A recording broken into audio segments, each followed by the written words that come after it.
Hi there, it's Kevin Ward with Yes Masters Real Estate Success Training and the creator of Agent Power Launch, an intense course designed to help real estate agents who are brand new to the business, who are rookies, to start their business fast and get profitable quickly. And today's video is actually on how to pass your real estate exam. Now, normally I spend my time training people who already got their license, training real estate agents. However, in the past, I've also for a couple of years taught a real estate licensing school and helped a lot of agents get the real estate license. And one of the things that I get a lot of questions about, and I get comments on this on YouTube, is how do I pass my real estate exam? So if you've already got your real estate license, you may not need to watch this video unless you're thinking about taking your broker's exam and becoming a broker. But if you're getting ready to take a broker's exam or your real estate licensing exam, I'm going to share with you I'm actually going to shoot two videos here. This first video is going to be on 10 pre-test preparation tips, 10 things you can do to get ready to pass your test the first time with flying colors. And then the second video is going to be 8 strategies to actually help you pass the test at the exam so you pass it the first time out. So let's just dive into this because it's a lot of stuff, a lot of content, a lot of material I want to cover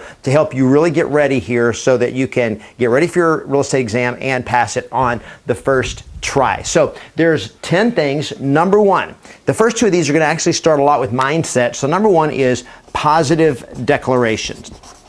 Now, you've probably heard of the term affirmations, and people talk about how important it is that we have positive affirmations like I am the best or whatever. And it's true that the words that you speak and the things that you think make a huge difference in your mindset. So what I want you to understand is the power of positive declarations. And I like the word declarations rather than affirmations because a declaration is more forceful. It is more powerful than an affirmation. To declare means to state something emphatically and forcefully and with authority and conviction. And so I want you to take and create 2 or 3 or 4 or 5 powerful declarations to help prepare you to pass the test the first time. So, for example, let me just give you some powerful declarations that would help you in getting ready for the test. So, for example, say, I am a great test taker. I easily pass my exam with flying colors.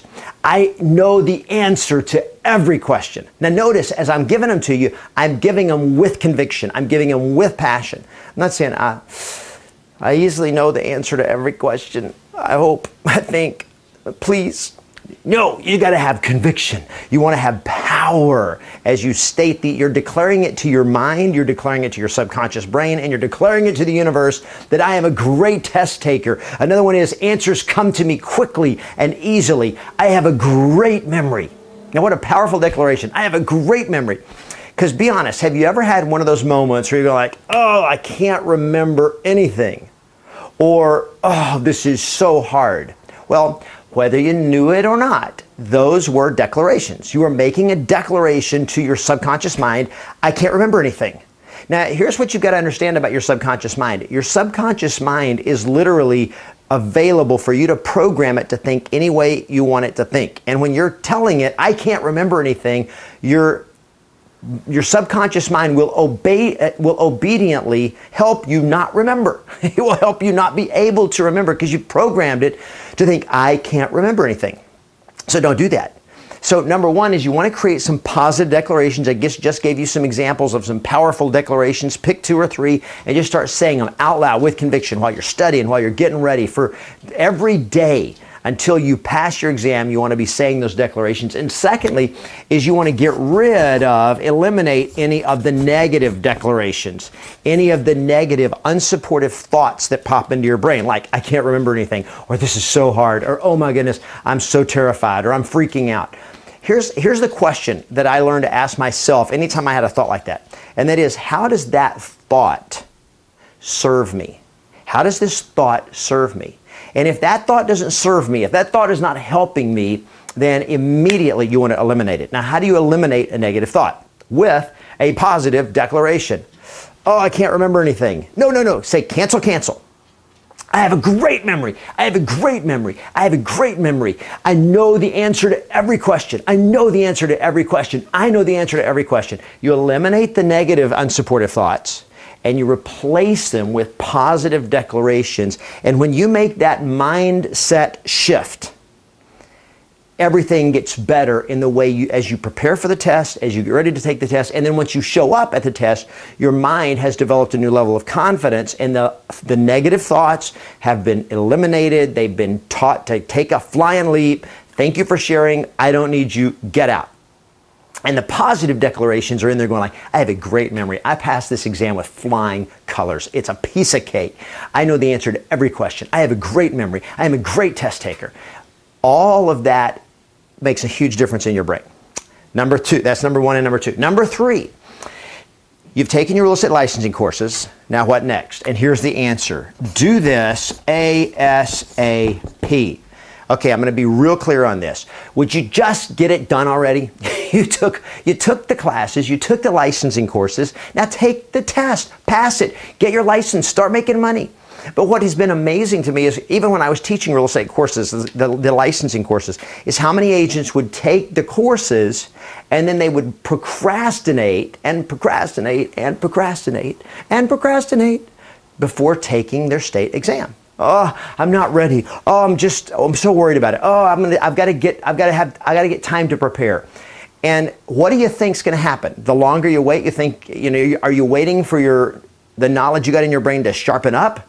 No, it's gonna go away. The longer you take from the time you took your courses till you pass the test, the harder it is to pass it because all the stuff you want to take the test while it's fresh. And now that you've learned it all and you've got it in your brain, get it done. Finish it. Don't put it off. Don't procrastinate.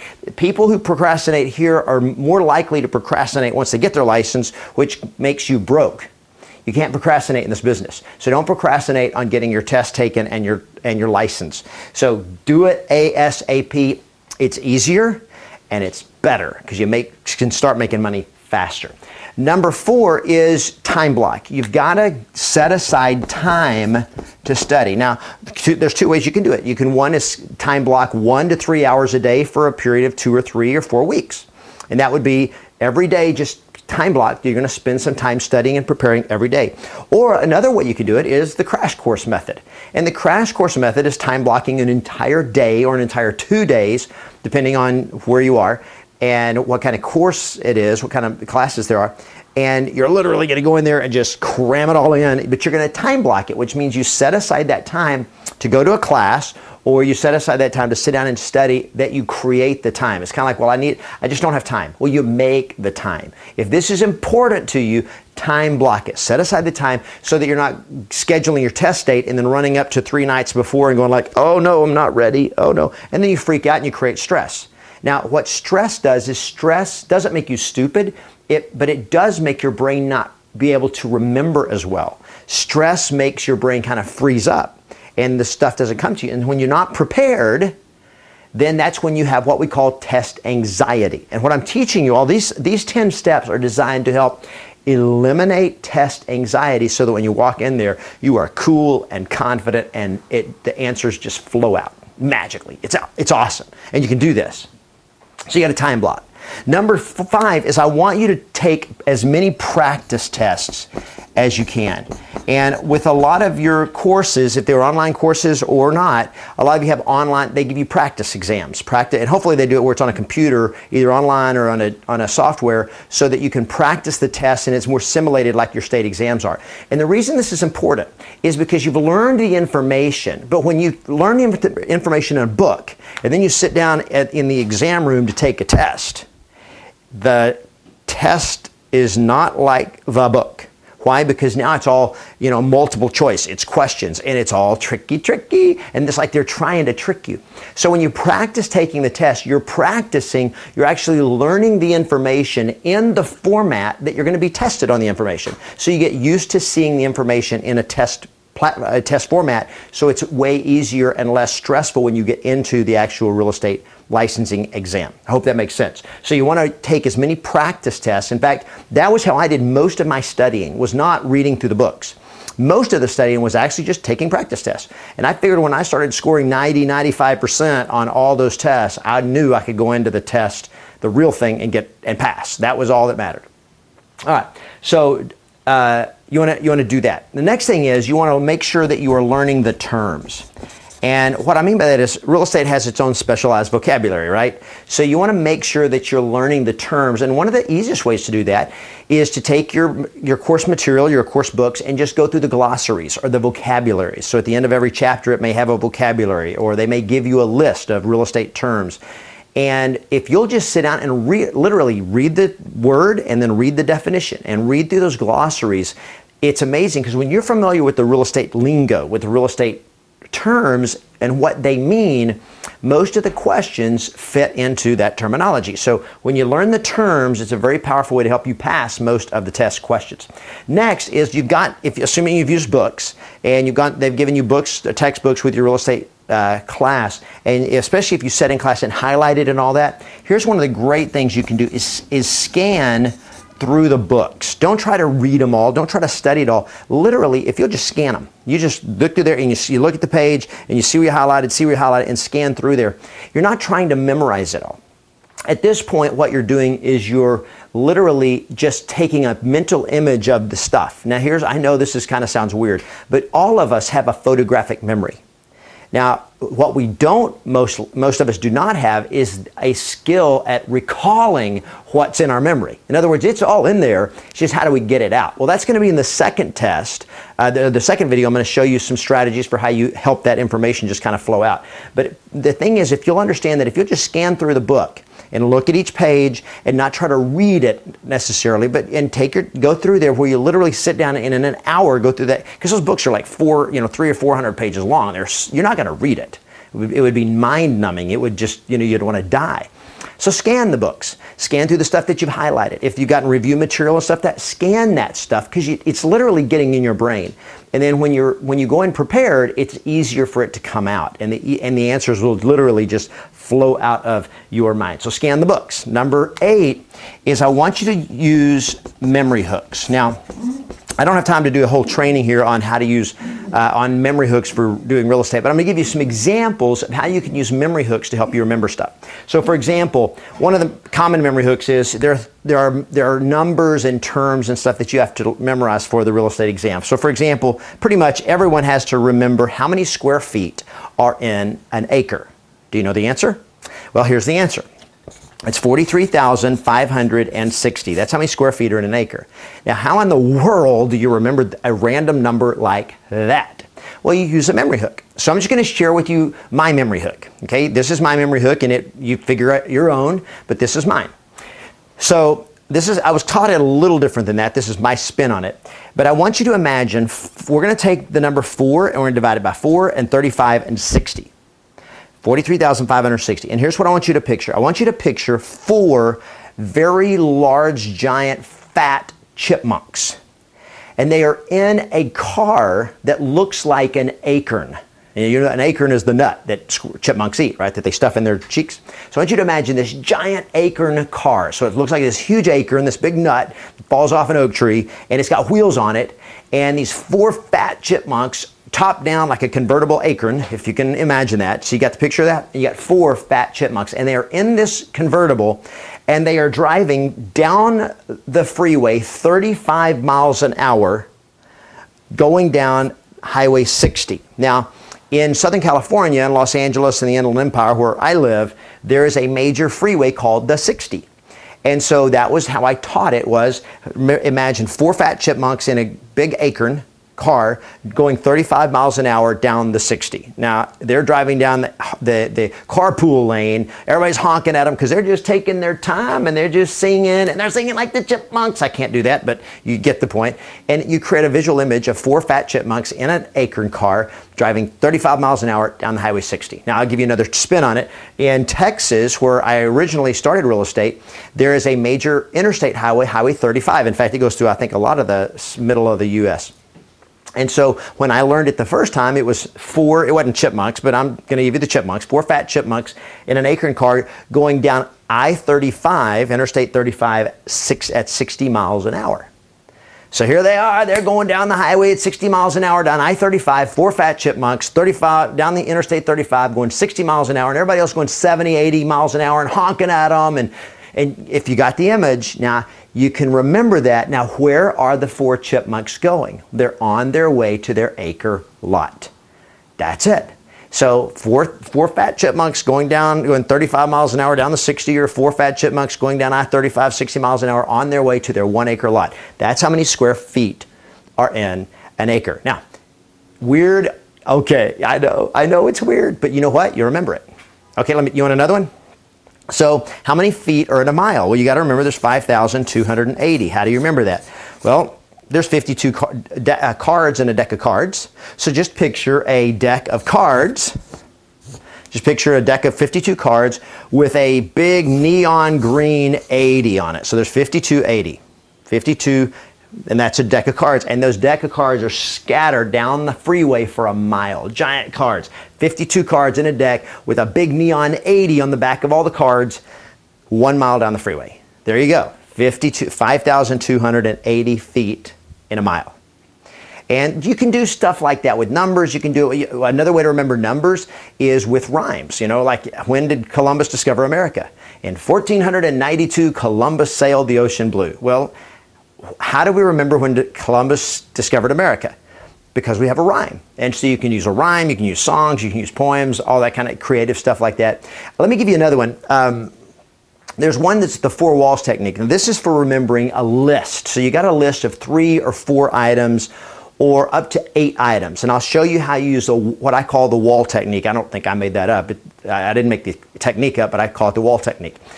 So imagine the room you're sitting in, and it doesn't matter which room it is, just the room you're sitting in, and typically there's 4 walls, right? So the wall directly in front of you is wall number 1, and then to your right, we'll go clockwise here, the way we read right to left, or left to right rather, is wall number 1's in front of you, wall number 2 to your right, wall number 3 behind you, wall number 4 to your left. So on wall number 1, you picture what it is you want to remember. So let me just give you an example. I'm going to give you a list right now of stuff. So I want you to remember a yellow lion, a brown tiger, a black bear, and a purple alligator. Okay, now I just gave you a list of 4 things, right? Now, could you repeat back to me those 4 things that I just gave you? Try it right now. What did I just give you? I gave you 4 animals and a color. Can you give them back to me in the right order and all 4 of them? And the right color. You got to match the right color with the right animal. Okay, now here's a cool thing. Here's how you could do that with anything and remember it for a long time. And that is by making it visual, by creating an image, which is exactly what we did here and here. So the wall technique is, so the first thing I gave you was a yellow tiger. So I want you just to now imagine on that wall a picture or a huge yellow tiger plastered on the wall in front of you. And just visualize that. Visualize that big yellow tiger plastered on the wall in front of you. And then over here, the next thing I asked you to remember was a brown lion. So I want you to picture a huge brown lion plastered on that wall. Whether it's a real lion or a picture of the lion, it doesn't matter as long as it's graphic, as long as it's visual. And then behind you, the third animal I told you to remember was a black bear. So I want you just to picture on the wall behind you, this is the wall behind me, is a huge black bear. And then over here to my left, wall number 4, is a what? Yeah, purple alligator. So you got the purple alligator plastered right here. Now, if you'll visualize that, so I just visualize yellow tiger, brown lion, black bear, purple alligator. And you can literally walk into any room, and I promise you right now, tomorrow, you'll remember, if somebody were to ask you, what were the 4 animals that Kevin talked to you about on that video yesterday? You could tell them exactly what the 4 animals were, what color each of them was, and you could tell them in order. Why? Because you visually created that. And you can do that with, if you have to memorize like 3 things or 4 things too, you don't really need the walls, but if you could, it'll work for literally up to 8 things. So you got to use the top of the wall first time around, 1, 2, 3, 4, and then the bottom of the wall, 5, 6, 7, 8, the second time around, and you can remember up to 8 things that you can plaster on the wall. And you can get more complicated with it than that. But that'll help you remember lists. If you've got to remember a list of things like different zones or different types of zoning or whatever it is that you may run into, and if you'll use that image technique, and you may have to take some of the words, and you may have to, if they're not a picture, you may have to create a picture with them, visualize something about them, and then use those memory hooks, and they'll help you. Now, if you're like, well, that's not enough, I need more help on that. Google it. Google memory hooks. Google how to remember stuff. Literally Google how to pass a test. And the training I'm giving you here is real estate specific, but there's a lot of great material out there on how to improve your memory and how to remember stuff and how to memorize lists and remember facts and figures and numbers and so forth. So memory hooks. Now the last two, real quickly, are things that will help you as you're getting ready for the test, that will help you go in and perform at a high level on the test. So number 9 is you want to make sure that you hydrate, that you go in hydrated. So the day before, you want to make sure you're drinking a lot of water. And the day of, you want to make sure you're drinking a lot of water and that you eat well. Eat well.